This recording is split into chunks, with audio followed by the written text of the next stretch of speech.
Hello दोस्तों, आप सभी का स्वागत है हमारे यूट्यूब चैनल के बी पोल साइंस क्लासेस में। आज हम पढ़ने वाले हैं चुनाव आयोग और निर्वाचन आयोग, यानी चुनाव आयोग को ही हम निर्वाचन आयोग कहते हैं और इंग्लिश में इसको बोलते हैं इलेक्शन कमीशन ऑफ इंडिया। तो आज हम इसके बारे में पढ़ेंगे और इससे जुड़े सारे फैक्ट देखेंगे कि भाई चुनाव आयोग का गठन कैसे हुआ और इसके कार्य क्या हैं। तो शुरू करते हैं। देखो भाई, 1947 में जब हमारा देश आज़ाद हुआ, उससे पहले देश में क्या था? अंग्रेजों का शासन था। हमारे देश में एक नया संविधान बनाया गया। उसके तहत लोकतंत्र को स्थापित करने की हमने क्या करी थी? कल्पना की थी और वैसा ही करा और वास्तविक तौर पर हमने लोकतंत्र को अपनाया और उसके लिए चुनाव करवाए जाने थे। अब हमारे पहले चुनाव होने वाले थे, तो इसलिए चुनाव आयोग का गठन किया गया 25 जनवरी 1950 में।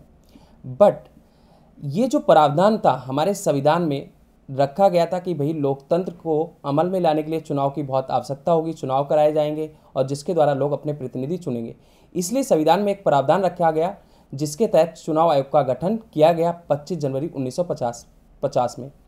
ठीक है। अब यहाँ पे एक क्वेश्चन का एक नंबर का एक क्वेश्चन आता है MCQ में, जिसमें पूछा जाता है कि चुनाव आयोग एक कैसी संस्था है। तो चुनाव आयोग क्या है? एक संवैधानिक या कॉन्स्टिट्यूशनल बॉडी है। यानी कि हमारा जो चुनाव आयोग है, निर्वाचन आयोग है, ये क्या है? एक संवैधानिक संस्था है, कॉन्स्टिट्यूशनल बॉडी है, जिसकी स्थापना हमने अभी देखा था 25 जनवरी 1950 को हुई। और इसके जो first chief commissioner of India थे वो थे सुकुमार सेन। यानी सुकुमार सेन को पहला आयुक्त नियुक्त किया गया था चुनाव आयोग का, और ये है हमारे सुकुमार सेन, जिनको पहला आयुक्त नियुक्त किया गया था किसका? निर्वाचन आयोग का। अब देखो, इसका उद्देश्य क्या था गठन करने का? इसका उद्देश्य ये था कि भारत अभी भी आज़ाद हुआ है, तो भाई चुनाव करवाए जाएंगे। तो चुनाव इस प्रकार करवाए जाएंगे ताकि उसमें किसी भी प्रकार की किसी भी नेता के द्वारा कोई भी धांधली नहीं की जाए, कोई भी गड़बड़ी ना की जाए। उसकी देखरेख कौन करेगा? चुनाव आयोग करेगा। इसलिए इसको स्वतंत्र और निष्पक्ष चुनाव करवाने के लिए गठित किया गया। यानी भारत में स्वतंत्र और स्पष्ट या कह सकते हैं निष्पक्ष चुनाव करवाने के लिए, यहाँ पे गलत ये टाइपिंग हो गई है, स्वतंत्र और निष्पक्ष चुनाव करवाने के लिए क्या करा गया था? चुनाव आयोग का गठन किया गया था, जिसके द्वारा जनता क्या कर सके? अपने नेता और प्रतिनिधि को चुन सके। और इसका जो प्रावधान था वो हमें भारत के संविधान में 324 में देखने को मिलता है। 324 ये कहता है अनुच्छेद कि भारत में एक स्वतंत्र चुनाव आयोग का गठन किया जाएगा और जो क्या करेगा? संसद के जैसे लोकसभा राज्यसभा दोनों सदन, उसके सदस्यों का चुनाव, विधानसभा के सदस्य जो राज्य की विधानसभाएं होंगी, जो स्टेट गवर्नमेंट होगी, जो MLA चुने जाएंगे उनके चुनाव, राष्ट्रपति, उपराष्ट्रपति, इन सभी के पद के जो चुनाव हैं वो चुनाव आयोग के द्वारा देखरेख करी जाएगी, करवाए जाएंगे और उससे जुड़े निर्देश दिए जाएंगे और उनके लिए मतगणना यानी कि वोट डलवाए जाएंगे। किसके द्वारा? चुनाव आयोग के द्वारा। ये सारा प्रावधान जो प्रबंधन है वो किसके द्वारा किया जाएगा? चुनाव से संबंधित इन सभी पदों पर चुनाव आयोग यानी कि निर्वाचन आयोग के द्वारा। अब देखो, भारत के जो निर्वाचन आयोग है उसकी सहायता करने के लिए हर एक राज्य में कुछ अधिकारी नियुक्त किए गए हैं, जिनको हम निर्वाचन अधिकारी कहते हैं, जो क्या करते हैं? चुनाव आयोग की मदद करते हैं। जब भी स्टेट गवर्नमेंट के चुनाव होते हैं, राज्य सरकार को चुनने के चुनाव होते हैं, तब वहाँ पर ये मदद करते हैं। इसी प्रकार हर एक राज्य में, यूपी हो, दिल्ली हो, महाराष्ट्र हो, हर जगह देखो, शहर में क्या होता है? MCD के चुनाव होते हैं और हमारे जो गाँव होते हैं यूपी बिहार, वहाँ पर क्या होता है? ग्राम पंचायत के चुनाव, ग्राम सभा के चुनाव होते हैं। तो उसके लिए क्या करा गया? हर एक राज्य में क्या करा गया? एक राज्य निर्वाचन आयुक्त नियुक्त किया गया और उसका गठन किया गया, ताकि वहाँ पर राज्य में जो स्थानीय लेवल पर जो MCD ग्राम पंचायत के चुनाव है या फिर जो डिस्ट्रिक्ट बोर्ड के चुनाव होते हैं वो सारे संपन्न कराए जा सकें। ठीक है। अब हम देखते हैं चुनाव आयोग की, जो निर्वाचन आयोग की जो संरचना है। देखो, पेपर में आपसे किसी भी प्रकार पूछा जा सकता है, चुनाव आयोग भी और निर्वाचन आयोग भी दोनों एक ही चीज़ है, इलेक्शन कमीशन इंग्लिश में बोलते हैं। ठीक है। तो इसकी संरचना कैसी थी? इसमें कितने सदस्य थे? कौन क्या काम करता है? तो देखो, पहले क्या था? चुनाव आयोग में सिर्फ एक सदस्य होता था, जिसे हम प्रमुख आयुक्त कहते थे चुनाव आयोग का। यानी चुनाव आयोग का जो अध्यक्ष होता था उसी को ही हम आयुक्त कहते हैं, और वही एक सदस्य हुआ करता था। बट ये जो परंपरा थी ये 1989 में आके टूट जाती है। जब 1989 के आम चुनाव हो जाते हैं, लोकसभा के चुनाव हो जाते हैं, उसके बाद फाइनली 1989 के बाद क्या होता है? ये जो चुनाव आयोग होता है वहाँ पर बहु सदस्य यानी मल्टी मेंबर क्या करे जाते हैं? अपॉइंट किए जाते हैं, नियुक्त किए जाते हैं, और फिर ये क्या होता है? बहु सदस्य बन जाता है। अब प्रमुख चुनाव आयुक्त ही नहीं, उसके साथ 2 और आयुक्त जोड़ दिए जाते हैं। जो आयुक्त क्या करेंगे, उसके साथ मिलकर काम करेंगे। बट इस जो प्रमुख चुनाव आयुक्त होगा वो कुछ मायनों में थोड़ा ज़्यादा ताकतवर होगा, शक्तिशाली होगा। बट जो दूसरे आयुक्त होंगे, जो 2 बाद में अपॉइंट किए गए, उनके पास भी उतनी ही शक्ति होंगी। बट यहाँ पे एक चीज़ ध्यान रखना, 1989 में जब ये बहु सदस्य बना था तो इसको एक बार फिर एक सदस्य कर दिया गया था। फिर फाइनली 1993 में जाके इसको बहु सदस्य या मल्टी मेंबर जो कॉन्स्टिट्यूशनल बॉडी थी वो बनाया गया था। यानी चुनाव आयोग को 1993 में जाके बहु सदस्य बनाया था।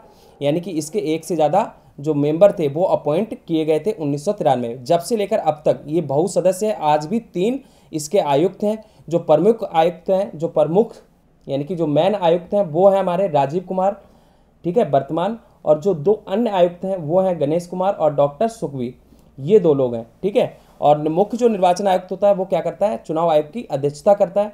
और दोनों की तुलना में जो प्रमुख निर्वाचन आयुक्त होता है वो थोड़ा शक्तिशाली होता है। बट शक्तियां लगभग सबकी बराबर होती हैं। सभी क्या करते हैं, तीनों के तीनों मिलकर काम करते हैं। 3 सदस्य होते हैं, ध्यान रखना। अब जो इनकी नियुक्ति होती है, अपॉइंटमेंट होती है, वो किसके द्वारा कराई जाती है।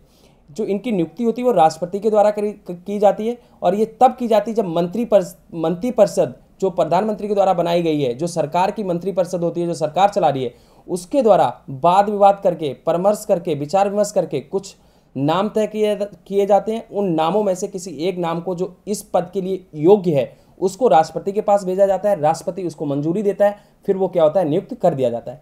बट इस प्रक्रिया पर जो सरकार के जो मंत्रिपरिषद होती है, जो नाम प्रस्तुत करती है, जो इसके लिए योग्य होता है, जो नाम राष्ट्रपति के पास भेजती है, इसको लेके शक रहता है। क्योंकि सरकार चलाने वाले किसी पार्टी के लोग होते हैं, तो वो क्या कर सकते हैं, ऐसा कर सकते हैं, किसी ऐसे व्यक्ति का नाम वहाँ पर पेश कर सकते हैं, राष्ट्रपति को भेज सकते हैं जो इनका हितैषी हो, जो उनका करीबी हो, जिससे क्या हो, आगे आने वाले चुनाव में सरकार का समर्थन कर सके और चुनाव में उसका सहयोग कर सके। ये विपक्षी पार्टी के द्वारा ऐसा आरोप लगाया जाता है। और कई सारे जो लोग हैं इस पर डाउट करते हैं, चुनाव की प्रक्रिया पे। जो हमारा चुनाव आयोग का जो आयुक्त होता है, प्रमुख आयुक्त, उसकी जो चुनाव की प्रक्रिया होती है उस पर डाउट होता है। कई लोगों को कहते हैं कि ये स्वतंत्र और निष्पक्ष नहीं है, क्योंकि मंत्रिपरिषद के पास ही क्या है, पावर होती है इसको चुनने की, ठीक है। तो इसके ऊपर जो लोग इस पर डाउट करते हैं वो क्या करते हैं, सलाह देते हैं। वो कहते हैं कि जो मुख्य चुनाव आयुक्त है, जिसका जो निर्वाचन होता है मुख्य चुनाव आयुक्त का, उसका कैसे होना चाहिए कि जो विपक्ष का नेता होता है, जैसे आज क्या है, मोदी जी पावर में है, जो पक्ष में है, जो सरकार चला रहे हैं, और विपक्ष में राहुल गांधी हैं। इसी तरीके से भारत के मुख्य न्यायाधीश हैं। तो लोग कहते हैं, जिनको इस पर डाउट है, इस प्रक्रिया पर, चुनाव की आयुक्त की जो चुनाव की प्रक्रिया है, जिसको इस पर शंका होती है, वो लोग ये कहते हैं कि भैया इसमें जो विपक्ष के नेता हैं, जैसे राहुल गांधी, मुख्य न्यायाधीश जो जज होते हैं सुप्रीम कोर्ट के, उनसे भी इसके ऊपर क्या लेनी चाहिए, सलाह लेनी चाहिए, जब भी इनकी जो चुनाव आयुक्त की नियुक्ति की जाए, अपॉइंटमेंट की जाए। तो ऐसा मानना है। इनका जो कार्यकाल होता है आयुक्त का, जो चीफ कमिश्नर का, वो होता है 6 साल का। और ये 65 वर्ष की आयु तक क्या रह सकते हैं, पद पर रह सकते हैं। अगर इनकी जैसे मान लो कोई आयुक्त या कोई भी चीफ कमिश्नर 2015 में नियुक्त किया गया है, अपॉइंट किया गया है, और 2019 में वो क्या होने वाला है, मान के चलो अभी 25 का एग्जाम्पल ले लेते हैं। जैसे कि 2025 में किसी को नियुक्त किया गया और वो 2029 में क्या होगा, 65 साल का हो जाएगा, तो 2 साल और बचेंगे। तो 2 साल के लिए भी उसको उसी को ही रखेंगे, आगे चल के फिर हटा दिया जाएगा, ऐसा भी हो सकता है। तो यहाँ पे ये ध्यान रखना, पेपर में आ जाएगा। कई बार MCQ पूछा जाता है कि जो चुनाव आयुक्त के जो चुनाव आयोग होता है, उसका जो आयुक्त होता है, उसका कार्यकाल कितना होता है, 6 वर्ष होता है। उसकी कितनी उम्र होती है, यानी कि आयु कितनी होती है, उसकी सीमा क्या है, तो वो 65 वर्ष है। कार्यकाल समाप्त होने पर, हाँ देखो, आप देखो, इसका कार्यकाल समाप्त होने से पहले भी इसको हटाया जा सकता है, और वो राष्ट्रपति के द्वारा हटाया जाएगा। बट कई बार क्या होता है, ऐसा क्यों किया जाता है, जब किसी सरकार को लगता है या जो संसद होती है उसको लगता है कि कोई चुनाव आयुक्त अपना कार्य सही से नहीं कर रहा है, ये गलत तरीके से कर रहा है, या संविधान का उल्लंघन कर रहा है, तो वहाँ पर एक विधेयक लाया जाएगा, प्रतिवेदन लाया जाएगा, जिसको सदन में, संसद के दोनों सदन में विशेष बहुमत के साथ पारित किया जाएगा। उसके बाद राष्ट्रपति के पास भेजा जाएगा, फिर राष्ट्रपति उसको हटा सकता है अगर राष्ट्रपति को लगता है सही है। या फिर सरकार क्या करना चाहती है, किसी ऐसी व्यक्ति को हटाना चाहती है जो स्वतंत्र तरीके से, निष्पक्ष तरीके से संविधान के द्वारा काम कर रहा है, तो वहाँ पर राष्ट्रपति क्या कर सकता है, उसको अमान्य भी घोषित कर सकता है, उस विधेयक को वापस भी भेज सकता है। तो वहाँ पर उसको आयुक्त को, चीफ कमिश्नर को नहीं हटाया जा सकता है, तब तक राष्ट्रपति मंजूरी नहीं देगा। तो हटाने के लिए क्या करना पड़ेगा, एक विधेयक बनाना पड़ेगा मंत्रिपरिषद को, या फिर जो सरकार चलाने वाले हैं, जो संसद के लोग हैं, वो क्या करेंगे, विधेयक बनाएंगे, और विधेयक बनाने के बाद उसको दोनों सदन में विशेष बहुमत के तहत पारित किया जाएगा। ये विशेष बहुमत भी आगे हम पढ़ेंगे जब आपको समझ आएगा, एक इस पे स्पेशल वीडियो बनाऊंगा, तब मैं बताऊंगा विधेयक क्या होता है, विशेष बहुमत क्या होता है। तो इस तरीके से ये जो प्रक्रिया होती है, इसके तहत जो चुनाव आयुक्त होता है उसको हटाया जा सकता है। अब हम बात कर लेते हैं चुनाव आयोग के कार्य, यानी चुनाव आयोग कौन कौन से कार्य करता है। तो कार्य में आप बहुत सारे कार्य लिख सकते हो, बट हम यहाँ पे कुछ कार्य देखते हैं। पहला कार्य क्या करता है, मतदाता सूची, यानी वोटर जो होते हैं ना, वोट डालने वाले लोग जो मतदाता होते हैं 18 वर्ष के बाद, 18 वर्ष के बाद जो लोग, जो नागरिक माना जाता है, वोट डालने के लिए योग्य हो जाता है कोई भी व्यक्ति, तो उसकी जो मतदाता सूची में उसके नाम को ऐड करना, और जो खत्म हो गए हैं उनको निकालना मतदाता सूची से, क्योंकि चुनाव से पहले एक मतदाता सूची तैयार की जाती है जिसमें काउंटिंग होती है कि कितने लोग वोट डालने योग्य हैं देश में और कितने नहीं हैं। तो ये जो चुनाव आयोग होता है ये पूरी मतदाता सूची तैयार करता है, किस नाम को ऐड करना है, किसको हटाना है, कौन 18 वर्ष का हुआ है, कौन उस निर्वाचन क्षेत्र में खत्म हो चुके लोग कौन कौन है, उनको बाहर करना है। तो इस प्रकार के जितने भी कार्यक्रम, जितने भी जो कार्य होते हैं वो चुनाव आयोग के द्वारा करे जाते हैं, जिसमें देखो हो सकता है कि चुनाव की अधिघोषणा, चुनाव से पहले चुनाव की डेटों को अनाउंस करना चुनाव आयोग का काम होता है। साथ ही साथ नॉमिनेशन, जो कैंडिडेट होते हैं, उम्मीदवार होते हैं, जो नॉमिनेशन भरने जाते हैं, वो भी कौन करवाता है, चुनाव आयोग भरता है, ठीक है, भरवाता है। और मतदाता की तिथि, यानी मतदान कब पड़ेगा, इसकी भी तिथि कौन करता है, वही तय करता है चुनाव आयोग। साथ ही साथ मतगणना, यानी कि इनकी जो वोट पड़ने के बाद उनको गिनती भी तो की जाएगी, तो वो भी किसके द्वारा, चुनाव आयोग के द्वारा की जाती है। और चुनाव आयोग क्या करता है, उनके परिणाम भी घोषित करता है निष्पक्ष और स्वतंत्र तरीके से। साथ ही साथ वह क्या करता है, पूरे देश में ये गारंटी देता है लोगों को कि पूरे देश में स्वतंत्र और निष्पक्ष चुनाव करवाए जाएंगे, और इसके दौरान कोई भी धांधली या गड़बड़ी होती है तो उस पर कड़ी नज़र रखी जाएगी। अगर कोई पाया जाता है कि कोई गड़बड़ कर रहा है, किसी भी प्रकार की धांधली कर रहा है, या एक बार से अधिक बार वोट डाल रहा है, तो उसके ऊपर तुरंत एक्शन लिया जाएगा। आचार संहिता लागू की जाती है, यानी कि कुछ सीमाएं लगाई जाती हैं कि लोग चुनाव के दौरान क्या क्या कर सकते हैं, क्या क्या नहीं कर सकते हैं। इसको भी हम एक बार आचार संहिता के ऊपर एक वीडियो बनाऊंगा, उसमें मैं आपको बताऊंगा। तो आचार संहिता क्या होती है, लागू की जाती है, कोड ऑफ कंडक्ट, जिसके तहत लोगों पर कई सारी पाबंदी लगाई जाती हैं कि आप क्या कर सकते हैं, क्या नहीं कर सकते हैं। अगर कोई भी किसी प्रकार का उल्लंघन करते मिलता है, उसके ऊपर तुरंत कार्रवाई की जाती है। साथ ही साथ ये क्या करते हैं, राजनीतिक दलों का रजिस्ट्रेशन करते हैं, पंजीकरण करते हैं। पंजीकरण का मतलब कोई भी नई पार्टी अगर आप बनाना चाहते हो तो वहाँ पर क्या है, चुनाव आयोग, अगर चुनाव लड़ना चाहते हो, कोई पार्टी बनाइए तो उसको रजिस्टर करवाना पड़ेगा। वो कहाँ जाओगे, चुनाव आयोग के पास जाओगे, वहाँ ऑफिस में जाओगे, वहाँ पे क्या होगा, पंजीकरण किया जाएगा, और जो चुनाव चिन्ह होगा उस पार्टी का वो भी जारी किया जाएगा चुनाव आयोग के द्वारा। इससे और भी कई सारे यहाँ पर क्या है, कार्य होते हैं। यहाँ पे देखो डायग्राम देख सकते हो, ये मैंने गूगल पे सर्च करके निकाला था। देखो इलेक्शन कमीशन ऑफ इंडिया, तो इसके बहुत सारे कार्य हैं।